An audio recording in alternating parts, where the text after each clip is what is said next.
Friends नमस्कार दोस्तों, आज के इस नए वीडियो में हम बात करेंगे मध्य प्रदेश की एक और नई वैकेंसी जो कि यहाँ पे LNIP के माध्यम से निकाली गई है। तो काफ़ी अच्छे पद है, सैलरी भी काफ़ी ज़्यादा है और दोस्तों यहाँ पे आपको जो आवेदन रहेगा ऑफलाइन करना है। चलिए दोस्तों, मैं इसका आपका आवेदन फॉर्म भी दिखाऊंगा, पोस्ट भी दिखाऊंगा और क्या कैसा क्या रहेगा सारी जानकारी आपको दूंगा। तो चलिए दोस्तों वीडियो को शुरू कर लेते हैं। तो ये दोस्तों इसका ऑफिशियल विज्ञापन है जो कि 11 नवंबर 2022 को जारी किया गया है। आप देख लेते हैं दोस्तों यहाँ पे पद कौन कौन से हैं। एक बार आप यहाँ पे इंस्टीट्यूट को देख लीजिए, Lakshmibai national institute of physical education Gwalior. तो इस जगह पे दोस्तों आपकी यहाँ पे पोस्टिंग होंगी। ये गवर्नमेंट ऑफ इंडिया का है, ministry of youth affairs and sports का। और दोस्तों परमानेंट भर्तियाँ यहाँ पे निकाली गई है। तो जो जिसका आवेदन करना है वो यहाँ पे 30 दिसंबर 2022 के पहले यहाँ पे ऑफलाइन आवेदन कर सकते हैं। एड्रेस भी यहाँ पे बताया गया है, अभी मैं आगे चल के और बताऊँगा। तो आप दोस्तों इसमें आवेदन कर सकते हैं। अब चलिए दोस्तों पोस्ट कौन सी है वो भी देख लेते हैं। तो यहाँ पे दोस्तों पहली जो पोस्ट है यहाँ पे लोअर डिवीजन क्लर्क की है। तो क्लर्क का यहाँ पे जो योग्यता रहेंगी, ग्रेजुएट होना जरूरी है, चाहे आपने BA किया हो, BSc किया हो, BCom किया, BCA कुछ भी चल जाएगा। और आपका दोस्तों यहाँ पे टाइपिंग स्पीड होना चाहिए 35 वर्ड प्रति मिनट की इंग्लिश में या 30 वर्ड प्रति मिनट की हिंदी में। कंप्यूटर में आपको दोस्तों चलाते आना चाहिए। अधिकतम आयु आपके यहाँ पे 27 वर्ष रखी गई है। फिर दोस्तों अगली पोस्ट यहाँ पे लाइब्रेरी क्लर्क की है। तो क्लर्क का भी 12वीं पास होना जरूरी है। सर्टिफिकेट कोर्स होना चाहिए आपके पास लाइब्रेरी साइंस में और कंप्यूटर चलाने का काम आना चाहिए, अनुभव होना चाहिए उसमें भी। अधिकतम आयु यहाँ पे भी आपकी 27 वर्ष रखी गई है। फिर ड्राइवर का पोस्ट है। तो दोस्तों ड्राइवर में आपको हैवी व्हीकल का या लाइट मोटर व्हीकल का दोस्तों ड्राइविंग लाइसेंस आपको लगेगा, 2 वर्ष का अनुभव लगेगा और न्यूनतम 10वीं कक्षा पास होना आवश्यक है। अधिकतम आयु सीमा आपकी यहाँ पे 27 वर्ष रखी गई है। फिर पंप अटेंडेंट में दोस्तों यहाँ पे जिन्होंने ITI किया है, डिप्लोमा किया है पंप रिपेयर्स एंड ऑपरेशन में, वो लोग अप्लाई कर सकते हैं पंप अटेंडेंट के लिए। प्लम्बर में दोस्तों उसी प्रकार से जिन्होंने यहाँ पे प्लम्बिंग का ITI किया हुआ है, 10वीं कक्षा पास है, वो लोग प्लम्बर के लिए अप्लाई कर सकते हैं। इसके बाद दोस्तों अगली पोस्ट यहाँ पे लाइब्रेरी इंफॉर्मेशन असिस्टेंट सहायक की है। तो इसमें अधिकतम आयु जो रहेंगी आपको 30 वर्ष रहेंगी और आपका B.Litt की डिग्री होना आवश्यक है। 2 वर्ष का अनुभव आवश्यक है दोस्तों लाइब्रेरी में काम करने का, किसी भी स्कूल कॉलेज यूनिवर्सिटी में काम करने का, और कंप्यूटर चलाते आना चाहिए आपको इसमें काम करने के लिए। अगली पोस्ट यहाँ पे लाइफ गार्ड की है, कम इंस्ट्रक्टर, लाइफ गार्ड कम इंस्ट्रक्टर। तो आपका यहाँ पे ग्रेजुएट होना चाहिए, आपका किसी भी विषय में स्नातक होना जरूरी है इसमें, और डिप्लोमा होना चाहिए दोस्तों आपका यहाँ पे स्विमिंग में किसी भी इंस्टीट्यूट से ग्रेजुएशन के बाद, और 2 वर्ष का अनुभव होना चाहिए। Life guard instructor swimming pool आप स्कूल कॉलेज यूनिवर्सिटी में अगर आपने काम किया है स्विमिंग पूल इंस्ट्रक्टर के रूप में तो अप्लाई कर सकते हैं। फिर अगली पोस्ट यहाँ पे सुपरवाइजर की है। तो सुपरवाइजर की इसमें अधिकतम आयु जो रहेंगी 27 वर्ष रहेंगी और आपका डिप्लोमा होना चाहिए सिविल इंजीनियरिंग में। कम से कम यहाँ पे आपका दोस्तों जो रहेगा 2 वर्ष का अनुभव मांग रहा है दोस्तों सिविल वर्क में, किसी भी ऑर्गेनाइजेशन या एजुकेशनल इंस्टीट्यूट में अगर आपने काम किया है सिविल वर्क के रूप में तो दोस्तों अप्लाई कर सकते हैं। और जिसके पास B होगा इसमें B वालों को पहले प्राथमिकता दी जाएंगी इसमें सिविल इंजीनियरिंग वालों को। अगली पोस्ट यहाँ पे जूनियर हिंदी ट्रांसलेटर की है। तो इसमें आपकी मास्टर डिग्री होना चाहिए। MA हिंदी या MA इंग्लिश वाले भी दोस्तों अप्लाई कर सकते हैं। तो ये ट्रांसलेटर की अनुवादक की वैकेंसी रहेंगी।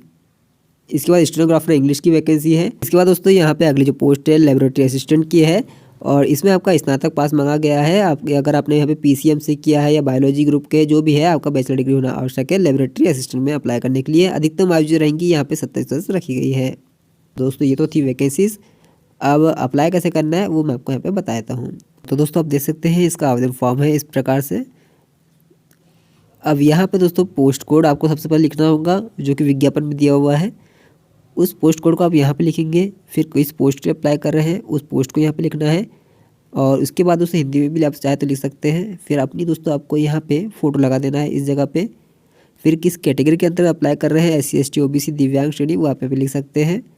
फिर इसके बाद दोस्तों आपको यहाँ पे अपना पूरा नाम लिखना होगा जैसा कि आपके डॉक्यूमेंट्स में दिया हुआ है उस प्रकार से आप नाम लिखेंगे। फिर यहाँ पे अपने पिता का या हस्बैंड नेम लिख सकती है अगर विवाहित महिला अप्लाई करती है तो। फिर अपना मदर्स नेम यहाँ पे लिखना है, मम्मी का नाम मदर नेम। इसके बाद दोस्तों आपको यहाँ पे अपना पत्राचार का पता लिखना होगा और यहाँ पे permanent address, pin code, email ID, mobile number वगैरह आप डालेंगे। अपनी जन्म तारीख लिखेंगे दोस्तों, आपका जन्म कहाँ हुआ था वो लिखेंगे। आपका यहाँ पे आप पुरुष हो स्त्री वो लिखेंगे। कैटेगरी क्या है वो टिक करना है आपको। आपकी जाति क्या है वो लिखेंगे। और यहाँ पे आपकी आयु कितनी वर्ष के हो गए, कितने महीने के हो गए, कितने दिन के हो गए वो भी आप यहाँ पे लिखेंगे। इसके बाद आपकी वैवाहिक स्थिति क्या है, आप शादीशुदा है कि अनमेरिड है तो यहाँ पर देख लेना है। और फिर नेशनलिटी क्या है आपकी, राष्ट्रीयता क्या है वो लिखेंगे। फिर आपका दोस्तों रिलीजन धर्म क्या है।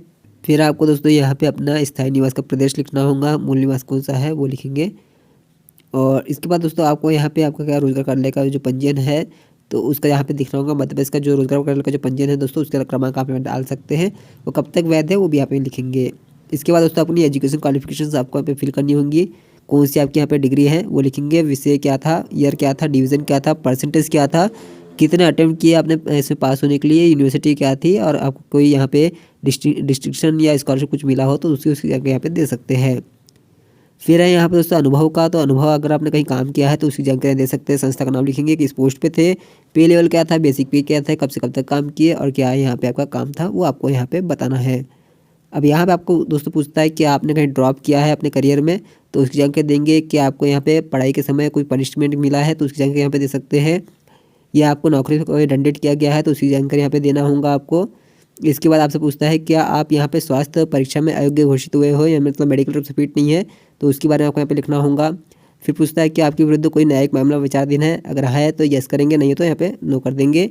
और इसके बाद दोस्तों यहाँ पे पूछता है क्या आप आवेदित वेतनमान का न्यूनतम स्वीकार हैं, यदि नहीं तो दोस्तों कारण आपको स्पष्ट करना होगा यहाँ पे। इसके बाद अगली पॉइंट है यहाँ पे नियुक्ति के होने की स्थिति में कार्य ग्रहण करने से पहले कितने समय की आपको दोस्तों आवश्यकता है। मतलब अगर आपके यहाँ पे ज्वाइनिंग हो जाती, मतलब आपको मिल जाता है अपॉइंटमेंट, तो आप यहाँ पे कितने समय में यहाँ पे ज्वाइन कर लेंगे उसकी जानकारी आपको देना है। और कोई अन्य जानकारी देना चाहते हैं तो उसे आप यहाँ पे लिख सकते हैं। फिर दोस्तों यहाँ पे आप कोई नाम बता सकते हैं, 2 संदर्भ व्यक्ति उनके पते देंगे आप यहाँ पे। संदर्भ व्यक्ति वह होना चाहिए जिसके साथ या जिसके अधीन अभ्यर्थी ने कार्य किया हो, या जो अभ्यर्थी के कार्य के पूर्णता का अवगत हो, तो उनके नाम आपको यहाँ पे लिख देना है इन 2 जगहों पे। वो नाम, पता, मोबाइल नंबर भी लिखेंगे उनका। फिर दोस्तों डिक्लेरेशन है, और यहाँ पे आपको अपना नाम लिखना है, साइन करेंगे, प्लेस डालेंगे, डेट डालेंगे।